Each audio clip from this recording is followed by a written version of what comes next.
7.4 magnitude earthquake has shaken western Colombia, leaving 164 people dead, causing widespread destruction. Around 1,575 homes have been damaged, while 61 buildings have collapsed in the quake.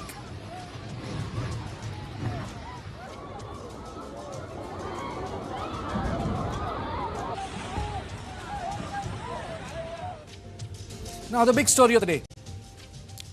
K3 scout surveillance drones used by the Britain's Royal Navy have triggered national security concerns after an investigation found that cameras fitted to the aircraft had been transmitting heartbeat communications to an IP address in China. The cameras were supplied by a third party to British defence contractor Kraken Technology Group, which had assured the company that they were secure. The Ministry of Defence subsequently removed internet connectivity from the cameras.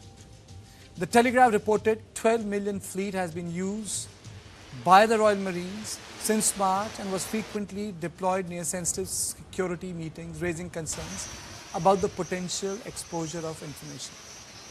The development has renewed fears over Chinese espionage targeting Britain's military and defence supply chains, concerns that have persisted for several years. Drone manufacturer uses third-party components. An investigation into the drones found that the cameras had been transmitting heartbeat communication to an IP address based in China. Such communications are typically used to indicate that a device is online and functioning normally.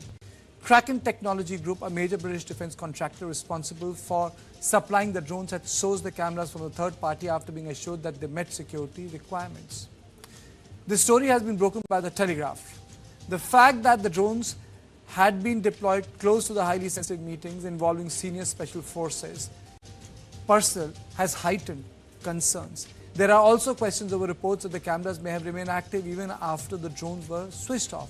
The incident has triggered wider concerns within Britain's defence establishment because the K3 drones were part of a future package being considered by the UK to help ensure freedom of navigation in the Strait of Hormuz. This is a major failure to check origins of the components, and we have lost confidence in the platform, a defence source informed the Telegraph, the platform which broke this story. The K3 Scout model has been purchased by the US Special Operations Command and has participated in NATO trials in the Baltic. The incident could also have implications for the Navy's Project Beehive program, which aims to develop a combined fleet of uncrewed vessels and traditional warships. The drones purchased from the Kraken were part of the Royal Navy's surface flotilla. If we cannot say with confidence what is inside our own military equipment, we cannot say it is ours or that we are sovereign, Alicia Kearns, the Shadow Security Minister, told the Telegraph. Quote unquote, when the cameras built on Chinese parts are found recording our special forces, their faces, trainings and operations, we should not be surprised. We should be furious that we still haven't woken up to the realities of the threat we face, said one of the sources to the Telegraph. The government had initially announced a $5 billion investment in military innovation and pledged to make defence procurement easy, future-friendly and high-tech. Now, however, the game changes now. There are concerns over Chinese interference in supply chains. There are concerns that whether various layers of the military equipment have been compromised or not. The Ministry of Defence in UK maintains that there is no evidence to suggest that sensitive data or military systems were accessed or transmitted abroad. According to them, a routine cyber vulnerability assessment identified an issue affecting a Kraken unmanned surface vessel subsystem used by the Royal Navy. A thorough investigation found no evidence of MOD data or system being accessed, compromised or transmitted externally. This is what the UK's Defence Ministry official said. And he also said that our assurance and testing processes are designed to identify and address potential vulnerabilities early, and we continue to undertake them. But that's not the issue. Issue is how far the China has gone in terms of tech infiltration. The spokesperson for the Kraken Technology Group also sought to reassure that no sensitive information had been compromised. From the group, it was said that we are aware that some third-party NDAA-compliant cameras had a small number of components originating from outside the UK. NDAA compliance refers to equipments meeting requirements under the US National Defence Authorization Act, including restrictions on components and manufacturers deemed to pose security risks. Now, this is what happened in UK. And this happens in the wake of the car of the United Kingdom's Prime Minister being geotagged, breached. But there is an India context.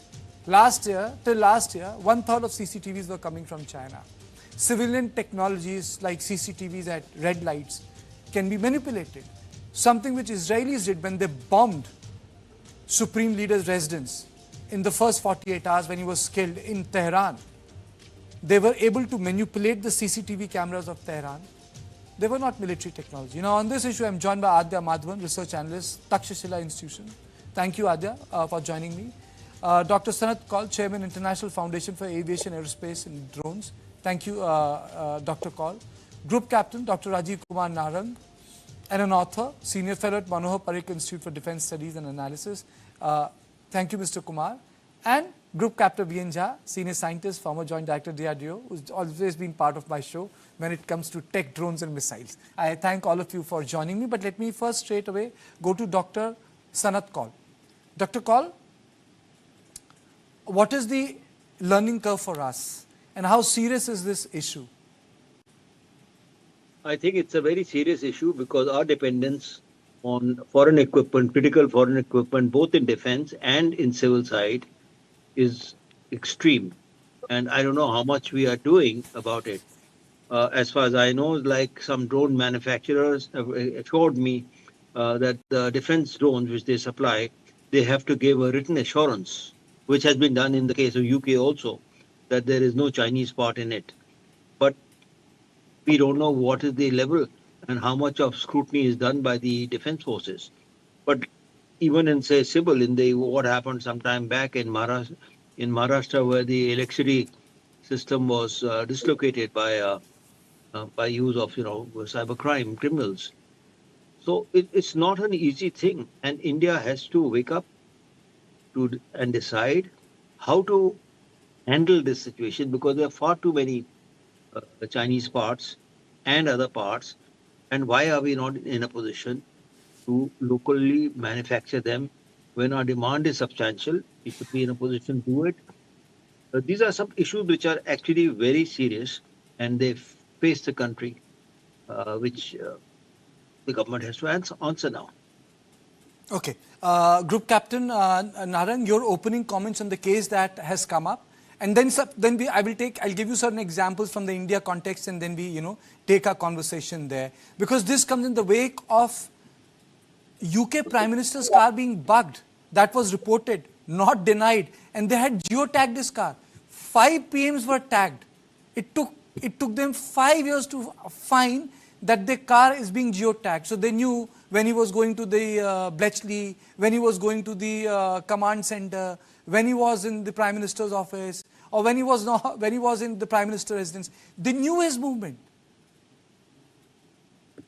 Yeah, see, today the challenge which is posed by global supply chains entering into our manufacturing ecosystem. Initially, we used to,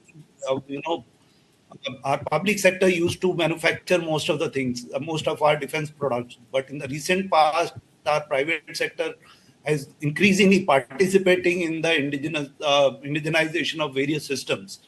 Our drone segment is emerged as a very, very pragmatic system. But what has happened is China has willy-nilly monopolized some of the critical component segment and the civil drone segment.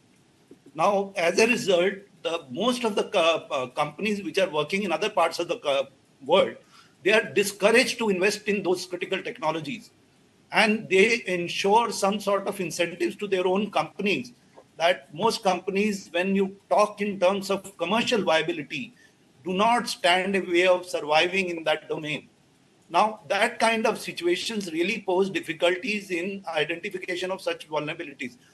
Second part is, some of the components are routed through other countries. And, even situation comes where not mind these suppliers, if these companies claim those components as their own. Now, that makes it even more difficult for anyone who's trying to really differentiate vulnerable components, imported components. There's a case started checking the bills of material till the last supplier. But even those were manipulated. They could go to 5 different hands before they reach the users. Now that is making for you, users to identify those vulnerabilities extremely difficult. And many Western countries have got used to having a complementary supply chains. Now India is also passing through the similar problem. Now, with the increasing participation of the private sector, since they do not have a holistic ecosystem, they tend to use the commercially available critical systems. Now, that part, the way it is impacting the West, in fact, I feel that vulnerabilities could also be slowly creeping into our world. Why? Because it's not only the Indian industry which is doing. Now Indian armed forces have also started manufacturing or at least doing some sort of work on drones and counter drone systems. Now what happens is, if that particular entity, whether industry or the defense forces, if they are developing or manufacturing a critical system like drone, counter drone, or any such system, cameras, sensors, payloads, and if they do not have a mechanism to really test the vulnerabilities of these systems, it can pose really serious challenges to the defense of the country. In addition, there is no body which certifies indigenous design. Even if I am an Indian designer and I develop that, they will certify my product for the performance, not for indigenous design, because there is no entity which is earmarked to certify that indigenous design. Now these kind of things are really complicated, and if you see how many people died in a pager attack in 2024, 40 people died and about 3,000 people got injured. Now that can really multiply into thousands and many more tens of thousands. Even in case of Ukraine, Ukrainian Vice Premier Mikhail Fedorov on 16 March 2022 went on X to declare that hundreds of Ukrainians got killed using the Chinese DJI products. And in fact, he asked the DJI CEO Frank Wong to come up and open up and tell where are the DJI products in Ukraine. Now that is the kind of dependencies on the foreign suppliers that a country which has got those components in its own country is not able to supply. He wanted when those components were supplied, where were they? So imagine the kind of seriousness in which this global supply chain, the vulnerabilities they bring. And we really have to really prepare for such contingencies if we really want India to be secure. Remember, we have a very strong adversary on the western border, and we have a very emerging technology power in the northern borders. And we have an insurgency externally abetted. I'll come to you, sir. I'll come to you. Let me take opening comments. Let me take opening comments from Adya Madhavan. She joins me from Takshashila, and then I'll go to Group Captain Mr. Jha. Adya, there is also another aspect to it. One aspect is there are components which come from abroad. From I think 1st of April this year, there's a lot of restrictions that have been put in place by the government of India. But there is also intrusion of the Chinese high-tech into civilian gadgets. For example, CCTV cameras at parking. The example in case is the way they targeted the supreme leader of Iran was by using the traffic cameras of Tehran. They had information, but they weaponized the traffic cameras. So we are looking at these high-tech technologies which are like a double trap door. People can come in and people can go. It's like those German tunnels in 1970s, both sides knew and they were using it against each other. No one closed it. See, I think the thing is these are two separate issues. For defense components, we already have much more stringent measures in place. For example, in terms of what India's policy is, we do say that, we won't procure systems where any critical components are sourced from countries we share land borders with, which primarily alludes to China. The thing is, with civilian technologies, there still need to be much more rigorous guardrails in place on that front. And, we've been talking a lot about indigenous manufacturing and being Atmanirbhar is something that's very central to how we've been proceeding our policy today. But the fact of the matter is there needs to be prioritization on that front as well. Because, what does it mean? What does it mean to be indigenous? You can't, if we're not in a place where we can produce all our components in-house, all our components domestically, then invariably we need to face the fact that either we have to accept higher costs to be able to get some of these components and secure our supply chains and make sure we're not getting them from China, or we have to accept the fact that if we're not willing to do that, we may not be able to manufacture some of these platform. So that's one issue. The second thing that I think is worth talking about is our procurement practices themselves. Something that was touched upon earlier was the fact that, we're trying to prioritize domestic manufacturing, and it's not just defense platforms anymore. It's also a lot of startups and smaller companies. And I think the fact of the matter is, if we want to spend more money on developing uncrewed platforms and things like that, we also need to have procurement architecture that supplies long enough term capital for them to be able to secure their supply chain, to be able to be more deliberate about where things are sourced from. And then we can also, if there's more concentration in that front, be more rigorous in terms of the checks and balances, ensuring at every step of the way where the components are sourced from. And there are steps in the right direction on this front. In the Defense Acquisition Procedure, the DAP 2026, from what I've read, the Army Design Bureau has been working on a protocol to be able to figure out drone components for critical systems. And I think once we have some of these processes in place, some of these issues will be easier to mitigate, but there's definitely huge supply chain risk that exists as of now. Like Group Captain said, the Lebanon pager attacks, for example, these are issues that aren't new to drones, that aren't new to these kinds of platforms. And I think that's why the focus needs to be not just on securing the supply chains and being careful about where we source components for these platforms, but overall, like you said, with the CCTVs, for instance. Okay. I think very fairly summed it up. Group Captain Jha, my first question to you is, what is the learning curve for us with this UK security breach that has happened? Subsequently, I'll come to the civilian technology issue. What is our learning curve? Because we import a lot of stuff. We import stuff from Russia. We are importing stuff from Israel. We are importing stuff from France. We are importing stuff from America. And there are no friends when it comes to strategic interests. Namaskar. I'm not surprised that all these are finding access into the, Chinese technology, Chinese spy technology are finding access into the world, all over. I'm not surprised about this, but I'm slightly surprised that we are talking of this today. After, many years it has been doing rounds there in that. I can give you the first-hand information about it. I have gone through it myself. When I entered DRDO just about, in 2009 or so, I entered at a high level as a senior scientist, design scientist. I was a project leader, project director, and I was guiding my other teams how to do the work in a time frame. And at that time, some of these technologies were only coming easily from Chinese market. Suppliers were there here in India as well and elsewhere. So we had access to these technologies, which came here. And to my surprise, when I visited with one such technology, not a camera, a small motherboard, a group of chips, to two of my labs, I was directed that kindly get it checked up by these two labs. We have got two very sensitive labs here in Bangalore, where we had taken it there.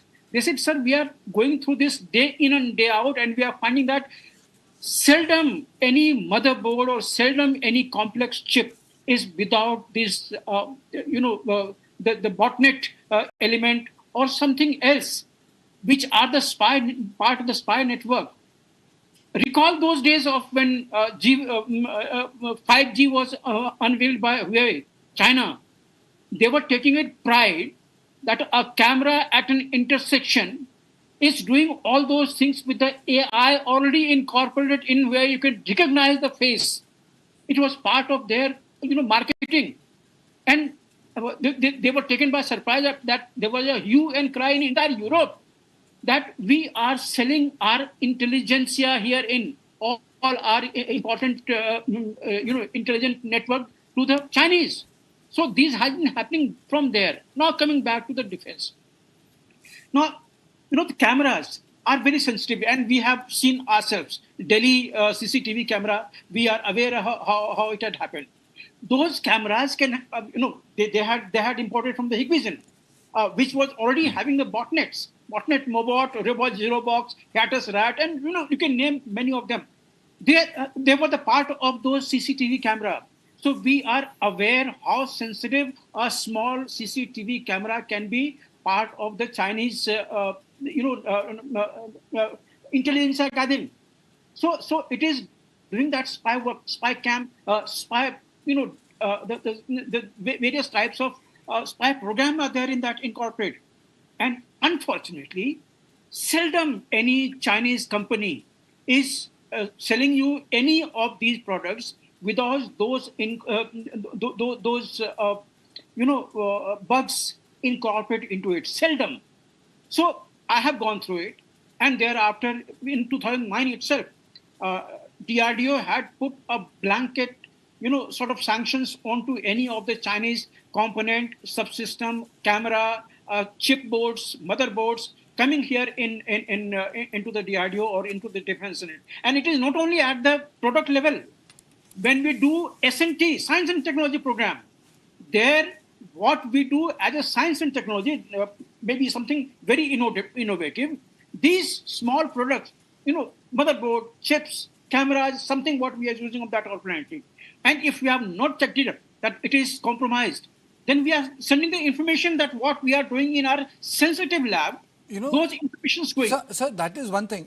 Group Captain, that's one thing. There's also another thing. Dr. Kaul, you see, that is one thing. The entire material is going there.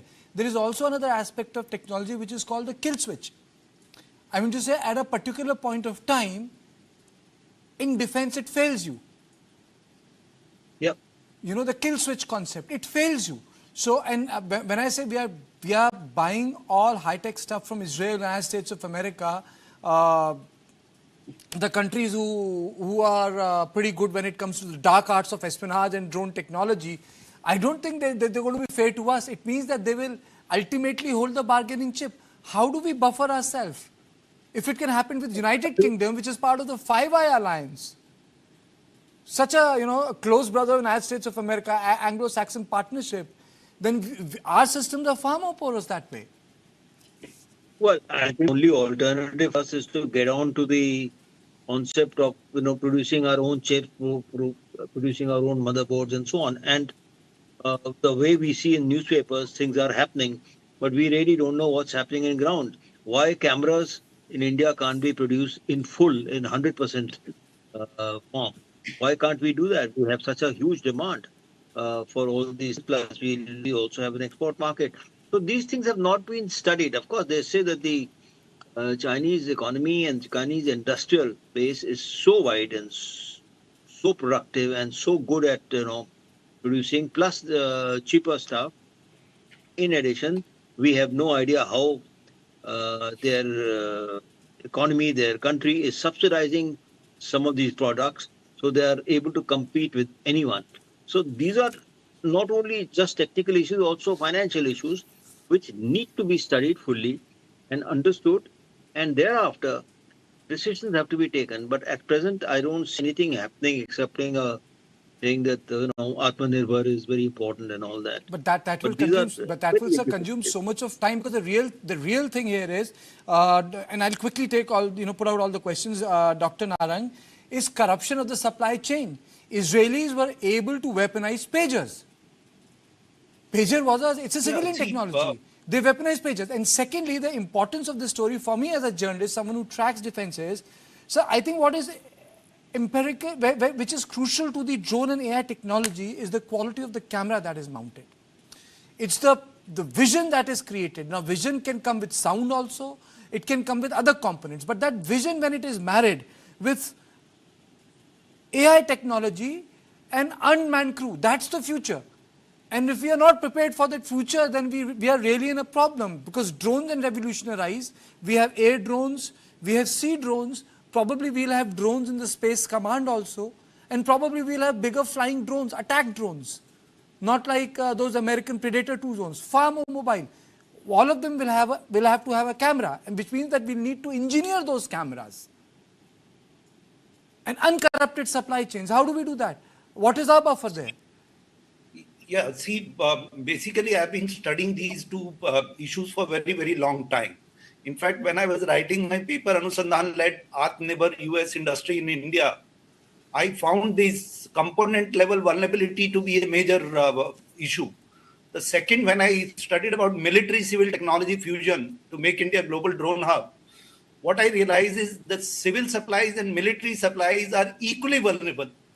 Now, I have a little different opinion on that everything can't be produced in India. India has the largest population on this planet Earth. its population combines Europe and US together. Now, if we cannot produce, we have such a population, we have engineers, we have technicians. I think we must think little larger from a larger perspective and ensure that our people are usefully employed in building all those technologies. What we lack is structures, mechanism, and procedures which enable them to ensure those capabilities are developed in India. Now, when I'm talking about indigenous, design, unless we really incentivize indigenous design, whenever somebody develops those things, we ensure it becomes commercially viable by ensuring there are adequate orders. And also, we certify that it is indigenous design. How do you today differentiate whether it is a imported component or an indigenous component? So I think our certification and quality assurance agencies need to be empowered. They need to be supplemented with the manpower so that they can certify, and they need to formulate standard certification mechanisms. Indian Army was working on a secure framework for drones. That is yet to be published. I think that should be indigenized. Then indigenous design should be really incentivized in government e-marketplace. This is how you will ensure that people adopt those technologies. How does Chinese components are adopted in China? That gives them the latitude that they can go abroad, because number demanded by the Chinese armed forces, Chinese government are so much that they really go abroad. And when a Chinese component manufacturer exports any component, he further gets incentive. So imagine the kind of mechanisms which exist in China. I think we have only launched the vision. I think action plan is what will make it successful. Our SEMILAC, DGAQA, and civil certification mechanism, indigenous content certification. I think everything which is indigenously designed should have the topmost place in Indian technological, segment, and that can come from users, developers, manufacturers, finance people coming together and ensure that I think that's a good point. I have always discussed that with Group Captain Jha, but Adya, I'll take a quick comment from you, and then I'll go to Group Captain Jha. Do you think that the slowness is also a result of very diffuse, slow civil-military synergy, which is evident in America, which is evident in China, which is evident in many other countries, which India has not demonstrated? Civil-military synergy in high-tech products. See, I think a lot of these conversations invariably come back to civil-military fusion. And I think this is not unique to India, right? This is something the US has struggled with as well. I think China's drone industry, for example, is a good demonstration of how the industry, the academia, and the armed forces, who are invariably the end users, can all have a role to play. And I think that is something that India needs to work on as well, because, like Group Captain said, yes, we need to work towards producing everything domestically. And eventually it comes down to R&D, not just manufacturing components or assembling products. But the fact of the matter is, if we want indigenous products to be the best products for us, to actually be state of the art and to actually meet the requirements we have, then I think there has to be a more collaborative, iterative process. And right now, I think it's much more simplified, where orders are placed, and it's like you purchase something and it's a one-off system. Okay. I think once we have a more iterative process, it will work better, and we'll also be able to have products which are much more suited to India's requirements. Let me take a closing comment from the person who has worked inside these apparatuses. Group Captain Jha, I mean, easier said than done? It is easier said than done. Look, we can produce all these components, but then the advantage that the Chinese market, the manufacturing network subsidizes their components, their product is phenomenal.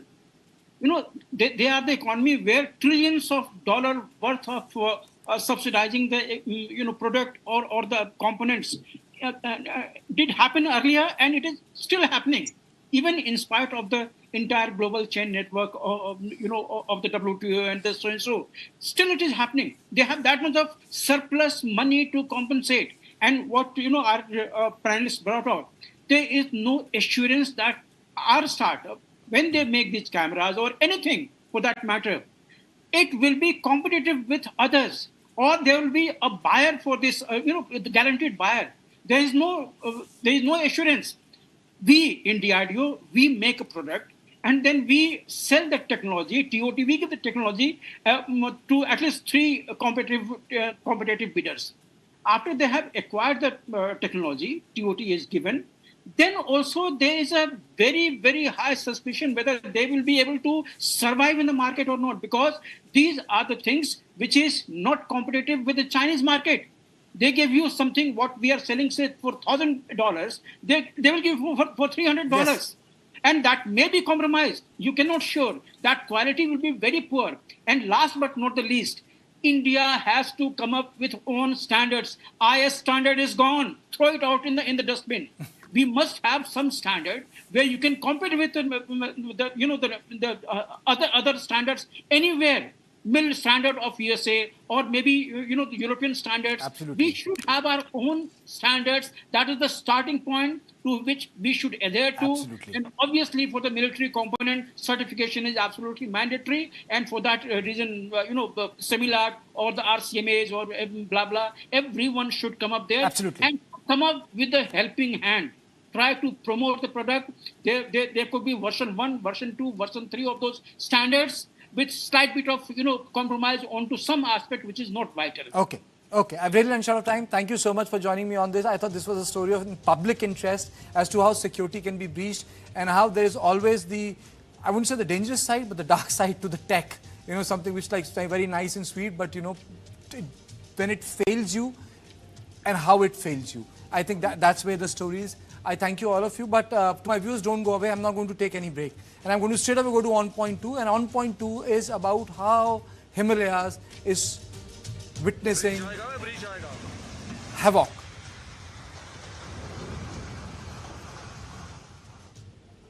We call it the mighty Himalayas, but the climate change has made it frail.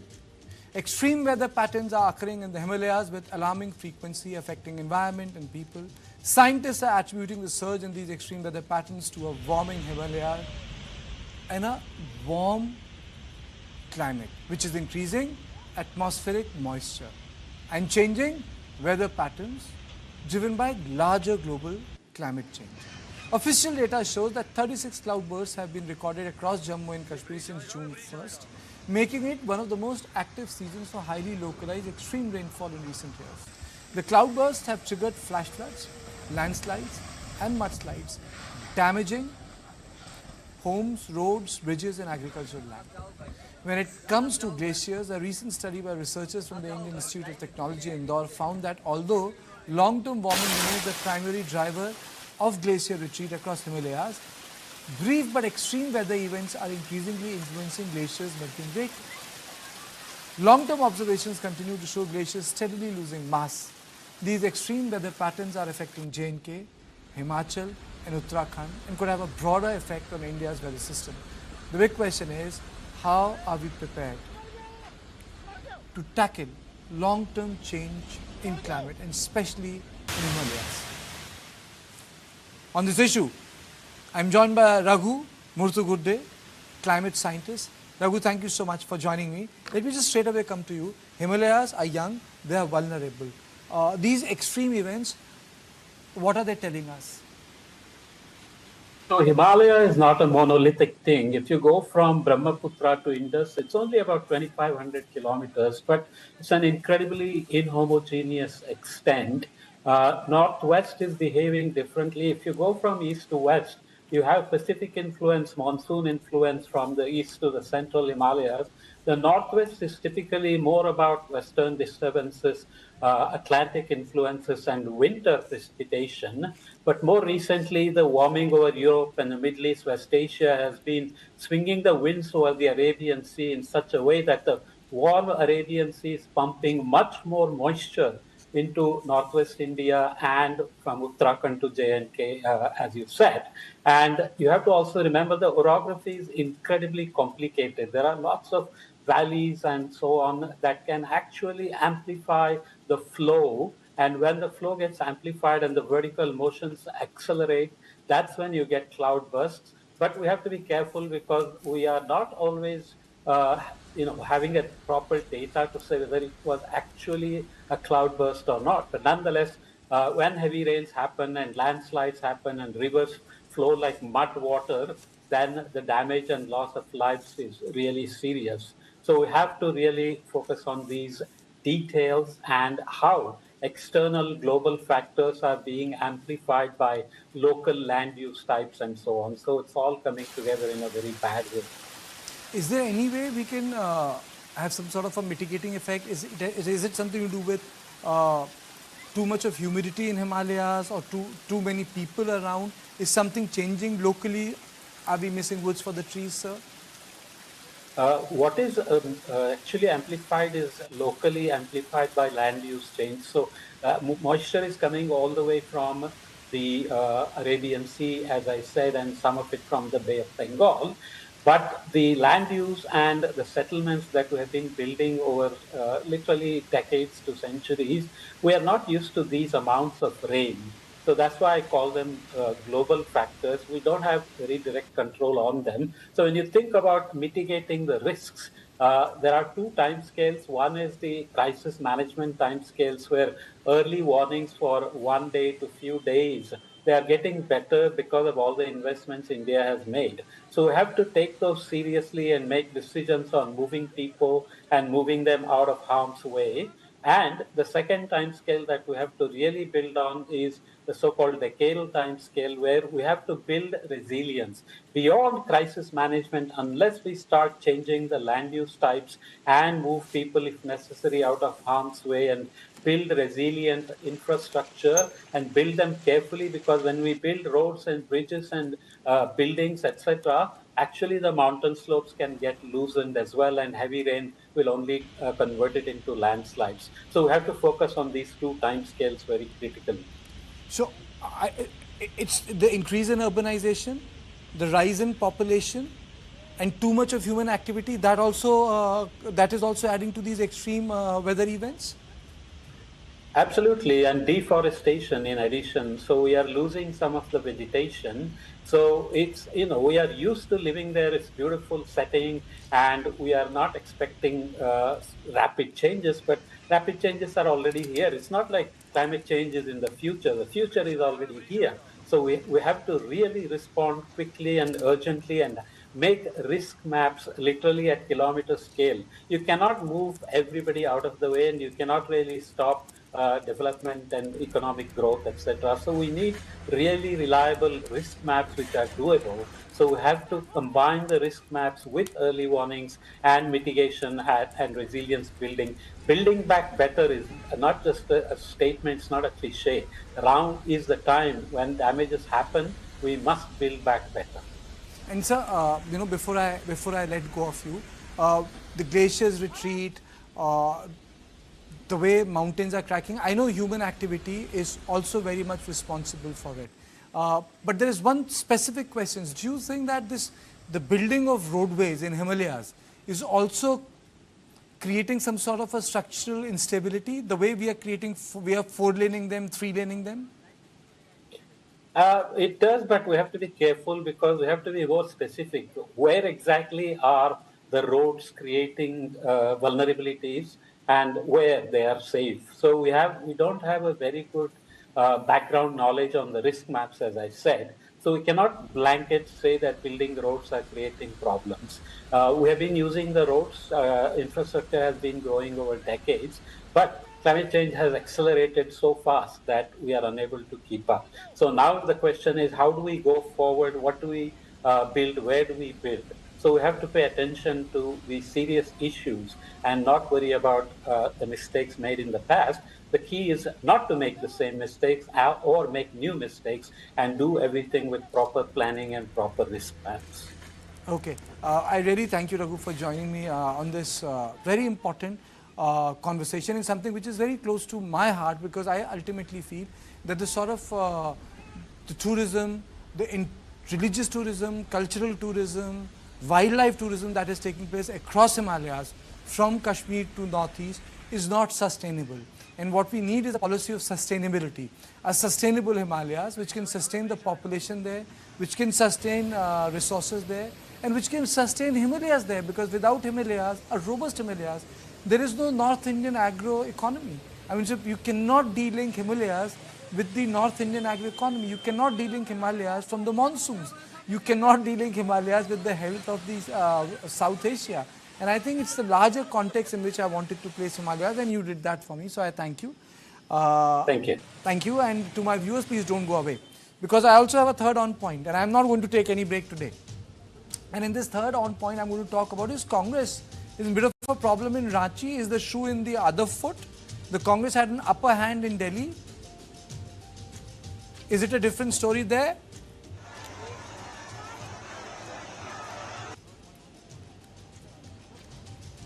Now, the protests are taking place in Ranchi. The protests took place in Ranchi in the weekends. The protests took place when it was raining. Though there's a difference between the sort of police action that was deployed in Ranchi and the sort of police action that was deployed in Delhi. But nonetheless, the protest continued. The jostling continues. Students continues to say that, well, they were not handled properly. ABVP has now joined the protest. They were detained. There are a lot of things which they want. Hemant Soren feels that, he has agreed to a lot of issues.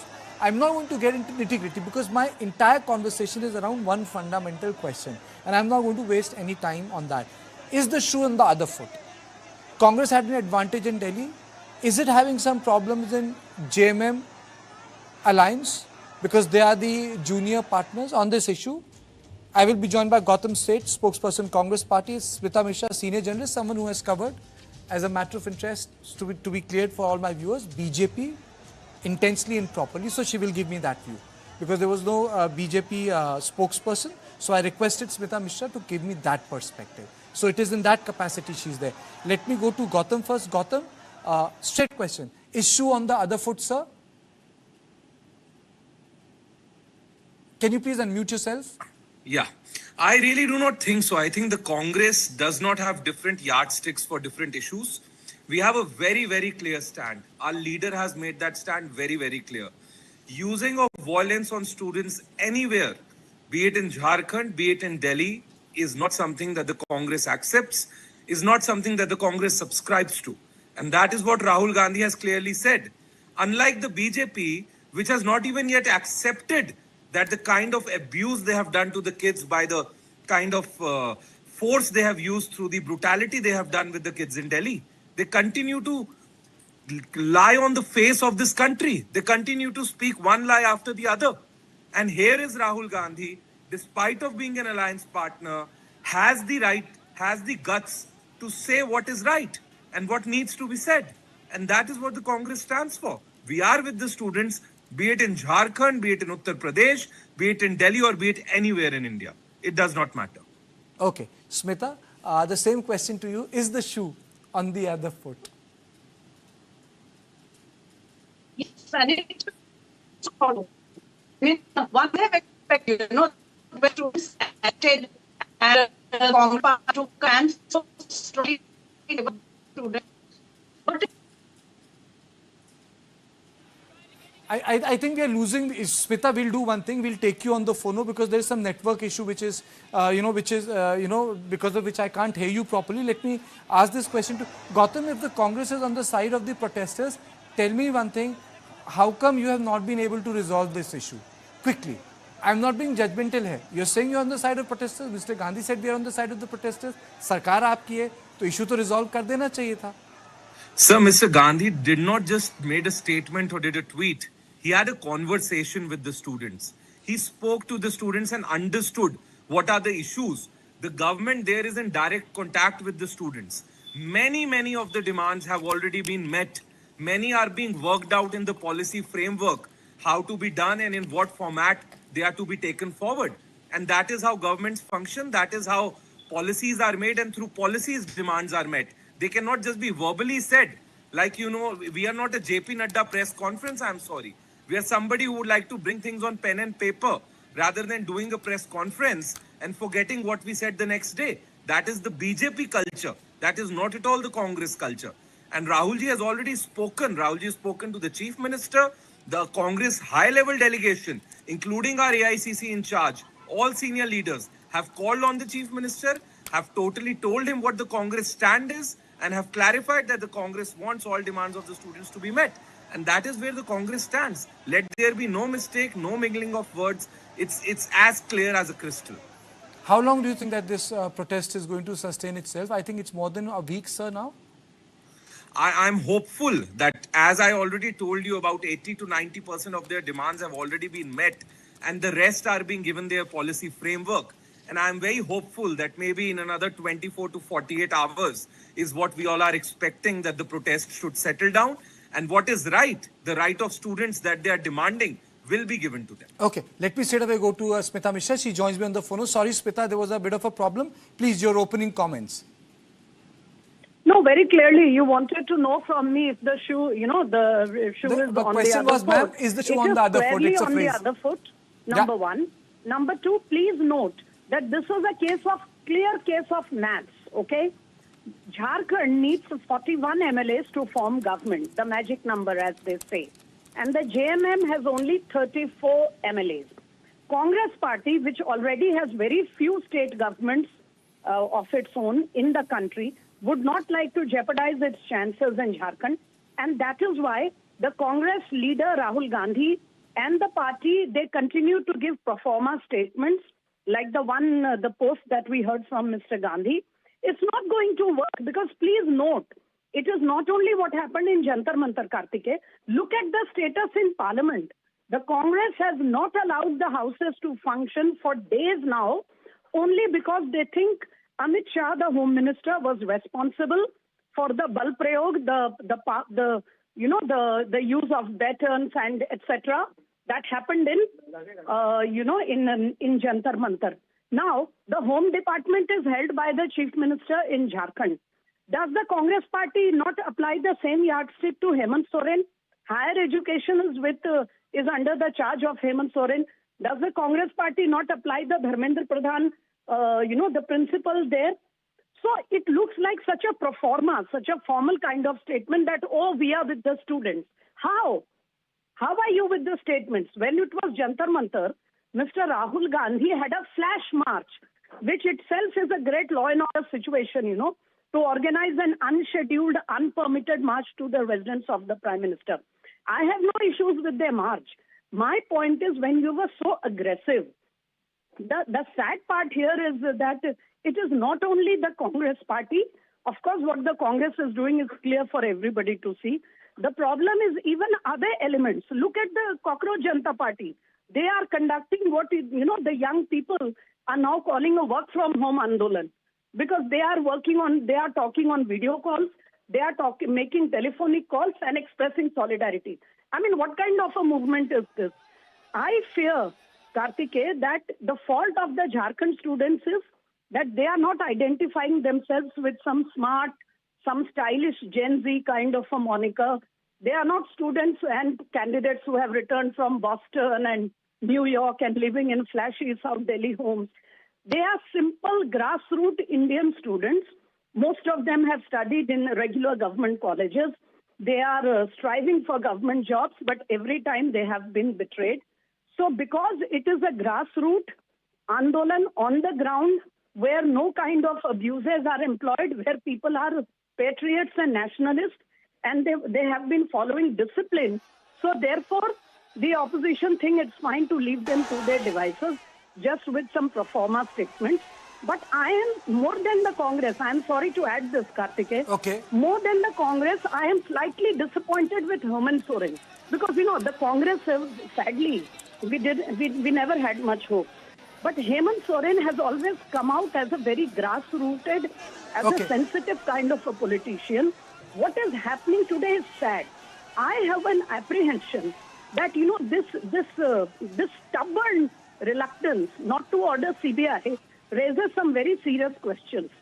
Maybe the Chief Minister is apprehensive that a CBI taking over the investigation will come out with certain findings which may become a bit of a problem for the Chief Minister. I'll come, Smita. Okay, two very strong points. Smita, wait a minute. I don't understand. What is the reluctance? Smita, wait a minute.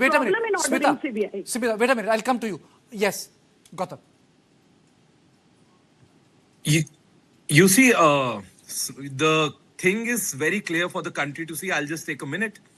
Tell me one statement of a BJP leader when pellet guns were used in Delhi. Tell me one BJP leader who tweeted or even came and gave a statement to media and condemned the use of pellet guns on students. Even now, Smita ji continues to say, one protest is very disciplined, stylish. The other protest is nationalists. So she's trying to turn the Jantar Mantar protest again anti-national. So the same playbook, you want to play it everywhere. But this is the Congress which said we stand with the students in Jantar Mantar, which said we stand with students in Jharkhand. Rahul Gandhi did not just issue statements. He had a conversation. A high-level Congress delegation met the chief minister. NSUI president was there sitting at the protest in Jharkhand. So what are you trying to question us on? And question yourself, question the Bharatiya Janata Party. Tell me one BJP leader condemning the action that was taken in Delhi. Not a single statement. Did the Prime Minister do? The Prime Minister, rather than apologizing to the nation, comes and releases a reel and says, "Maine desh ko maaf kar diya." Who even apologized to you? Aapse maafi mangi kisne? Why did you apologize to people? Nobody was asking your apology. So that kind of a behavior. So this is very clear. The country and the Gen Z is seeing this is BJP. Okay, I think there's also a bit, the shoe is on the other foot. There's a problem on your tech line. Smita, your response. I think my guest froze. Smita. No.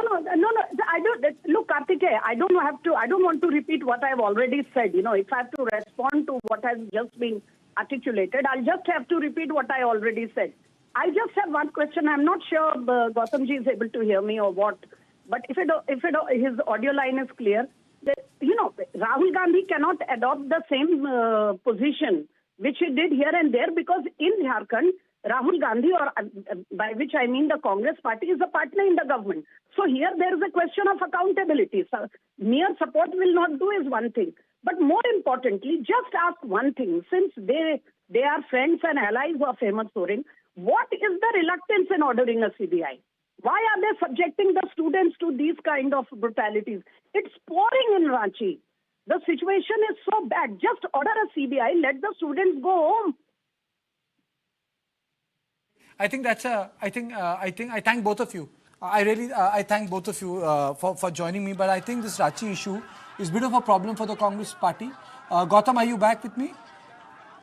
Yes, I can hear you now. Yes. So Smita was saying that it's about the CBI inquiry. Why is Mr. Soren so cagey on a CBI inquiry? If he's clean, let him order a CBI inquiry. See, absolutely. There is not reluctance in CBI inquiry. There is absolutely a reluctance and a doubt on how the central government would want to act. So why not an inquiry in the assessment of a sitting judge of the Supreme Court, or being headed by a retired judge of the Supreme Court? So all of that is a policy matter, and the government is brainstorming. Suddenly the Congress has already conveyed that the demands must be met, and the Chief Minister is bringing it into pen and paper. That's what I told you. We don't want the Chief Minister to do a press conference, because then the Congress will be the first one to, do a press conference against him if he does not stand by what he says. So let him bring things on pen and paper, and let him do what the students are asking him to do. Okay. I thank both of you. Thank you, Gautam, for, I know it was a short debate, but thank you for making time for News 9. Thank you. And thank you, Smita, for being with me and giving me the perspective from the other side. But yes, I think, what has happened is it is becoming the case of my protest versus your protest. But I think the real issue is the problems of the students must get resolved. I think that is at the heart of the issue. And on this note, I close my On Point. I'll see you tomorrow at the same time. Thank you and good night.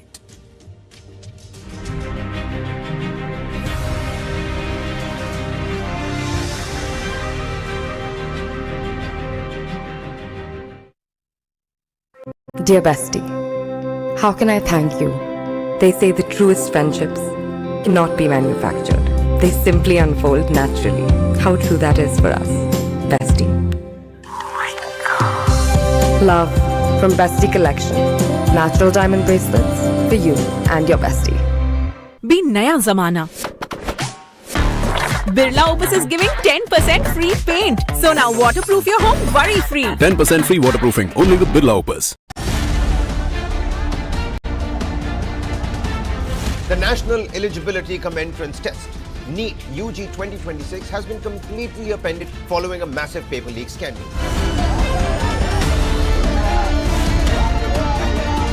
most organized exam fraud networks this country has ever seen. Well, the world's strategic center of gravity is very quickly shifting towards the Indo-Pacific. The Quad wants to move beyond symbolism and summit optics. It wants to become a far more coordinated strategic force. Millions are escaping the heat. But as India's plains sizzle, the mountains are facing a different kind of a crisis altogether.